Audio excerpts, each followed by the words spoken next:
Friends, आज SFM hard question series unique question series का ये चौथा क्वेश्चन है। ये सिक्योरिटी एनालिसिस पीएम का क्वेश्चन 19 है।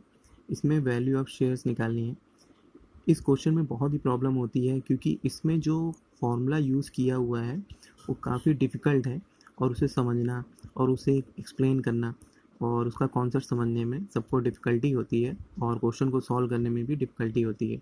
आइए देख लेते हैं कि क्वेश्चन में जो फॉर्मूला यूज़ किया हुआ है कौन सा फॉर्मूला है। ये क्वेश्चन में फॉर्मूला यूज़ किया गया है एफ सी एफ ए वाले is equal to net income minus one minus B capex minus dep plus one minus B change working capital. तो इस फॉर्मूले को समझना फिर उसके बाद उसमें वैल्यू पुट करने में बहुत ही प्रॉब्लम होती है। तो मैंने इसे बहुत ही ईजी वे में समझाया है। मैंने इसे 3 से 4 मेथड में समझाया है। 3 से 4 मेथड में इस क्वेश्चन को सॉल्व किया है, जिसे करने के बाद आप ईजिली इसे आराम से कर लेंगे। तो पहले क्वेश्चन चेक कर लेते हैं, आइए। So question says that profit of the company 290 crore है, equity capital of company 1300 crore है, par value of share 40 each, एक शेयर की वैल्यू 40 है। डेट इक्विटी रेशियो हमें 27 दिया हुआ है। 27 मीन्स 27% या 0.27, इसको वेट भी कह सकते हैं। देन उसके बाद ग्रोथ दी हुई है 8% की। बीटा हमारा 0.1 दिया हुआ है। आर एफ दिया है 8.7%। Market return 10.3। कैपेक्स पर शेयर 47 है। डेप्रिसिएशन पर शेयर 39 है और चेंज इन वर्किंग कैपिटल पर शेयर 3.45 है। मीन्स कि इस क्वेश्चन में पर शेयर पे काम करना है। आइए free cash flow for equity को समझते हैं। इसमें ये कहते हैं कि जो इक्विटी के लिए कैश फ्लो होगा उसी का यूज़ करना है। एक होता है free cash flow for the firm, एक होता है free cash flow for equity. Firm के केस में हमें डेट और इक्विटी दोनों का लेके बनाना पड़ता है और उसमें हम जो लोग कॉस्ट कैपिटल यूज़ करती हैं वो WACC करते हैं, weighted average cost of capital, क्योंकि उसमें डेट और इक्विटी दोनों का कंट्रीब्यूशन रहता है, इसीलिए हमें weighted average cost of capital लेना पड़ता है। और FCFE के केस में क्योंकि ये इक्विटी से रिलेटेड है इसलिए हम लोग KE लेते हैं और KE निकालने का फॉर्मूला CAPM मॉडल होता है, जो प्रैक्टिकली भी यूज़ होता है और थ्योरेटिकली भी यूज़ होता है और क्वेश्चन में भी सबसे इजी होता है। और उसके बाकी जो इन्फॉर्मेशन दी हुई है वो CAPM के अकॉर्डिंग दी हुई है। तो चलिए स्टार्ट करते हैं। तो सबसे पहले कॉन्सेप्ट समझ लेते हैं। FCFE को हम लोग नेट इनकम या जो क्वेश्चन में दिया हुआ है पैट, प्रॉफिट आफ्टर टैक्स, उससे लिखते हैं, plus minus change in working capital, मैंने इसे ब्रैकेट में दिया इक्विटी पर परसेंटेज टेकन, मतलब कि वर्किंग कैपिटल का जो पार्ट इक्विटी के कंट्रीब्यूशन से बना है उतना पार्ट हम लेंगे, क्योंकि हम लोग FCFE यूज़ कर रहे हैं, मीन्स इक्विटी के लिए निकालना है। तो इक्विटी ने जितना कंट्रीब्यूट किया है उसमें वर्किंग कैपिटल में उसका यूज़ करेंगे। उसके बाद माइनस नेट कैपेक्स, इसमें भी मैंने इक्विटी परसेंटेज पार्ट लिया, मीन्स कि जहाँ जहाँ भी इक्विटी का पार्ट है वर्किंग कैपिटल में, आपकी कैपेक्स में या आपके डेप्रिसिएशन में, वहाँ वहाँ पे हम लोग इक्विटी का ही पार्ट लेंगे। इसीलिए क्वेश्चन में दिया भी हुआ है डेट रेशियो 27%। इसीलिए दिया हुआ है क्योंकि वो हमें बता रहा है कि हमें इक्विटी मेथड से निकालना है, तो हमें बाइफरकेट करके दे दिया है कि बाकी जो रिमेनिंग है 73% वो इक्विटी का है। तो इक्विटी ने तो उतना ही पार्ट कंट्रीब्यूट किया, इसीलिए हम लोग उसके हिसाब से निकालेंगे। नेट कैपेक्स कम मीन्स ये होता है कि जो हमारा कैपिटल एक्सपेंडिचर होता है, तो हम लोग जब फ्री कैश फ्लो बनाते हैं तो उसमें हम लोग पहले डेप्रिसिएशन को माइनस करते हैं, उसके बाद प्रॉफिट आफ्टर टैक्स निकालते हैं। तो जो डेप्रिसिएशन होता है वो तो हमारा कोई एक्सपेंस होता नहीं है कैश के फॉर्म में, इसीलिए हम उसे ऐड बैक कर देते हैं। तो ऐड बैक कर देते हैं और जो कैपेक्स होता है वो हमारा कैश फ्लो जाता है, मतलब कि जब हम लोग एक्सपेंडिचर करते हैं तो हमारा कैश जाता है। इसीलिए जो हमारा जो डेप्रिसिएशन है वो हमें बाद में रिवर्स करके ऐड बैक कर देते हैं और जो हमारा कैपिटल एक्सपेंडिचर है वो जाता है। तो हमारा एक्चुअल में कितना फ्लो हुआ है कैपिटल एक्सपेंडिचर का, क्योंकि हमें डेट के कारण, डेप्रिसिएशन के कारण एक शील्ड मिल गई है, एक बेनिफिट मिल गया है, इसीलिए हमारा एक्चुअल जो कैपिटल एक्सपेंडिचर है वो टोटल अमाउंट नहीं हुआ, वो जो हमारी डेप्रिसिएशन का जो हमें बेनिफिट मिला उससे हम लेस कर देंगे तो हमें नेट फिगर मिलेगी जितना हमारा कैश गया है आउटसाइड। इसलिए मैंने यहाँ पे माइनस नेट कैपेक्स रखा है। बाकी अभी क्वेश्चन को आप आगे समझेंगे तो समझ जाएंगे। बाकी देखिए मैंने यहाँ पे एक्सप्लेन किया है, नेट कैपेक्स मतलब टोटल कैप माइनस डेप्रिसिएशन। सो पहला मेथड ये है, हमारे पास शेयर्स है 1300 करोड़। अरे शेयर्स निकालना है, तो शेयर्स निकालने के लिए हमने नंबर ऑफ शेयर से डिवाइड करना पड़ेगा। तो शेयर 1300 करोड़ रुपए का दिया हुआ है और यहाँ पे पार वैल्यू ऑफ शेयर 40 रुपये ईच दी हुई है। मीन्स हमारे पास एक्चुअल में कितने शेयर्स हैं, 32.5 करोड़। सो हमारी इक्विटी कैपिटल 1300 करोड़ है, उससे हमको 40 से हमने डिवाइड कर दिया क्योंकि पर वैल्यू दिया हुआ है। तो हमारा एक्चुअल में 32.5 करोड़ रुपये का शेयर्स का आ गया। तो उसके बाद हमें क्या करना है, उसके बाद हम निकालेंगे कि हमारा ईपीएस कितना है, मतलब कि अर्निंग पर शेयर, क्योंकि यहाँ पे पर शेयर पे बात हो रही है इसलिए हमको पर बेसिस पे निकालना पड़ेगा। तो आप ये देख सकते हैं EPS equal to net income upon share.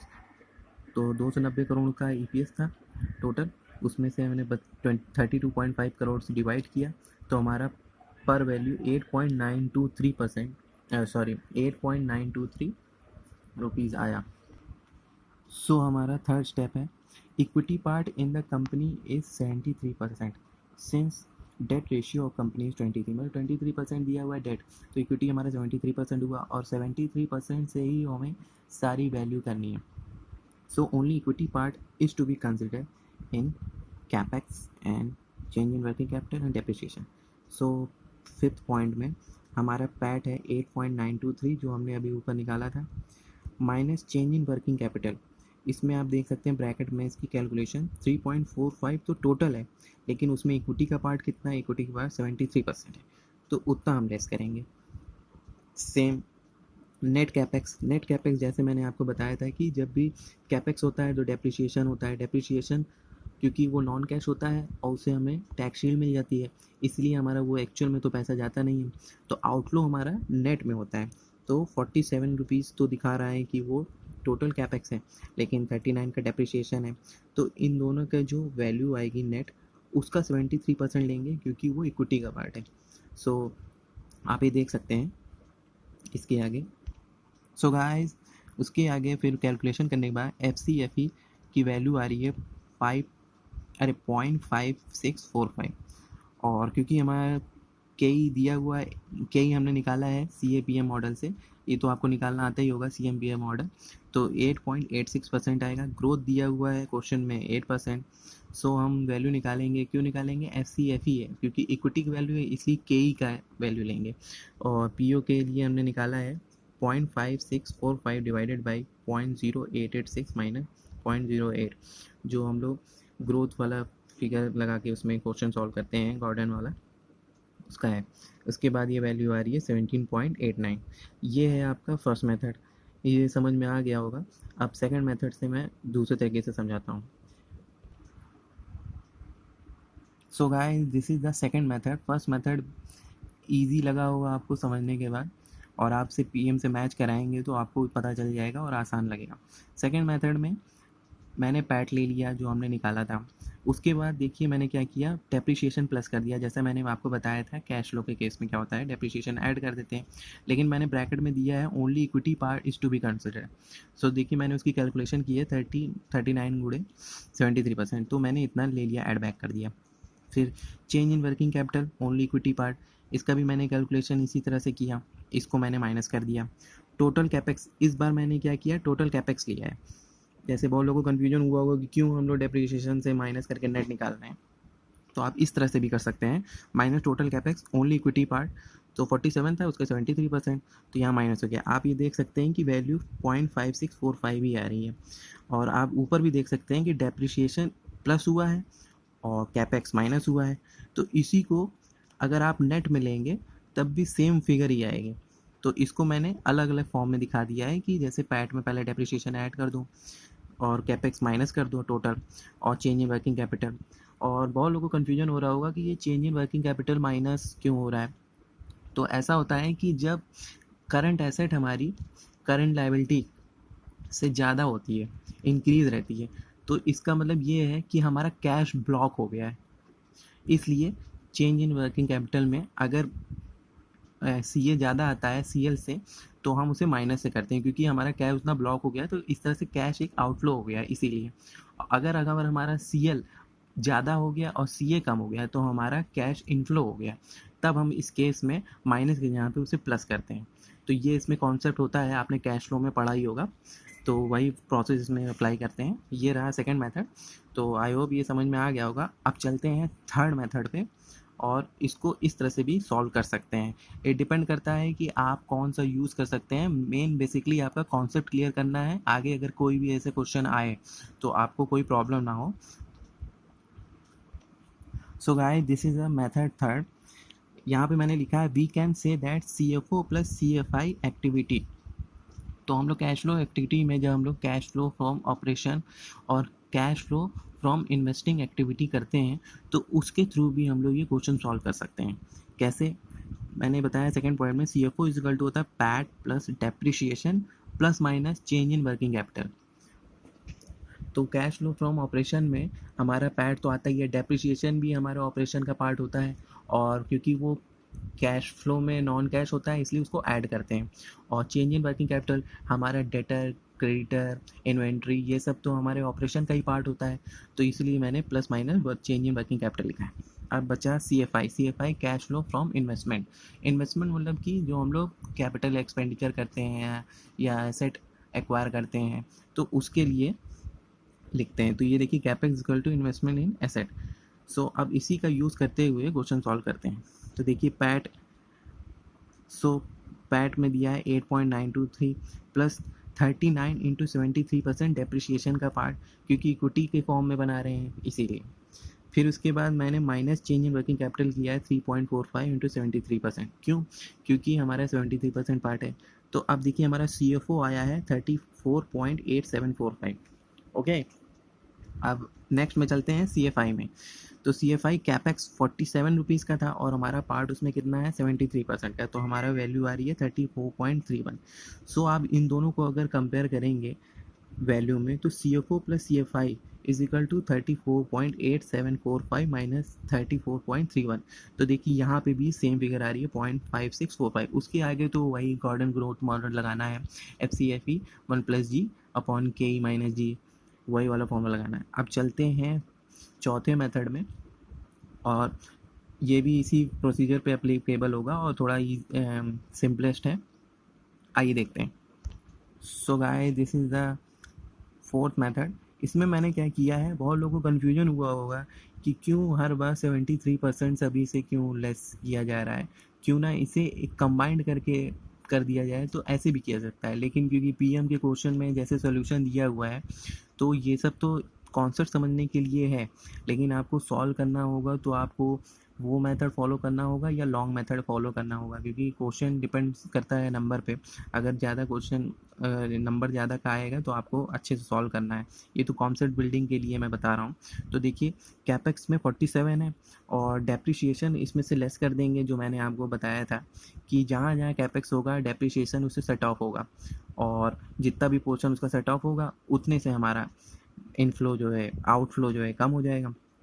तो देखिए उसकी वैल्यू आई 8, और क्योंकि ये 8 जो वैल्यू आ रही है ये एक तरह से आउटफ्लो है, क्योंकि कैपेक्स हमने 47 लगाया लेकिन हमको डेप्रिशिएशन से हेल्प मिल गई तो 39 से हेल्प मिल गई, तो हमारा एक्चुअल में आउटफ्लो कितना हुआ 8 रुपये का। और plus change in working capital 3.45 जो उसकी फुल फिगर थी वही मैंने ली है। और यहाँ पे मैंने प्लस क्यों कर दिया, क्योंकि ये हमारा आउटफ्लो हो रहा है, इस समय मैं आउटफ्लो पे बना रहा हूँ, तो मेरा टोटल आउटफ्लो हो रहा है 11.45। तो अब हमारे पास डेट भी है और इक्विटी भी है। डेट का पोर्शन 23% है और इक्विटी का हमारा पोर्शन 73% है।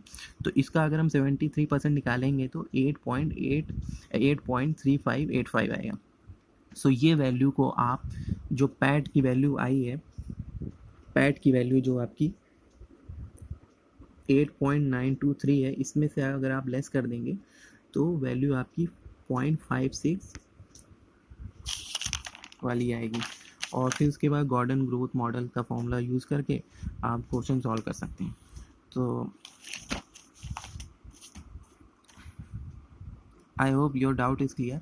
और इसको मैंने 4 तरीके से बताया है, आपको समझने में ईज़ी हुआ होगा। आप क्वेश्चन लगा के देखिएगा, बाकी और जो भी उससे रिलेटेड है उसको आप सॉल्व करके देखिएगा। तो कोई भी प्रॉब्लम आएगी तो कमेंट करके बताइएगा। और अगर यही क्वेश्चन एफ मॉडल पे होता, अगर एफ मॉडल पे होता, फर्म बेस पे होता, तो ये जो हमारा डेट और इक्विटी रेशियो जो हम लोग 73% का रेशियो निकाल रहे हैं, वो रेशियो ना निकाल के हम लोग फुल फिगर ही लेते और कहीं से भी उसको बाइफरकेट ना करते। और जहाँ हमने के यूज़ किया है वहाँ पे हम लोग के लेते, weighted average cost of capital. क्यों? क्योंकि जो हमारा बिजनेस हुआ है वो हमारा डेट और इक्विटी दोनों का मिक्सचर है, दोनों से मिल के बना हुआ है, इसीलिए उसमें हम क्यों लेते हैं। बाकी सेम जैसा सॉल्व किया गया है, गॉर्डन मॉडल लगाया गया है, उसी हिसाब से सॉल्व होता है। सो आई होप किसी को कोई क्वेश्चन में प्रॉब्लम हो या कोई ट्रीटमेंट में प्रॉब्लम हो, चाहे SFM हो, AMA हो, तो मैं उसे एक्सप्लेन कर दूंगा और इजी वे में बता दूंगा। और चैनल को सब्सक्राइब कीजिए, लाइक कीजिए, और टेलीग्राम चैनल भी है, डिस्क्रिप्शन में उसका लिंक मिल जाएगा, आप वहाँ से जाके भी देख सकते हैं और उस पर नोटिफिकेशन आती रहती है। बाकी अगर इसका सोल्यूशन आपको चाहिए होगा तो मैं इसे डिस्क्रिप्शन में डाल दूँगा। Thank you.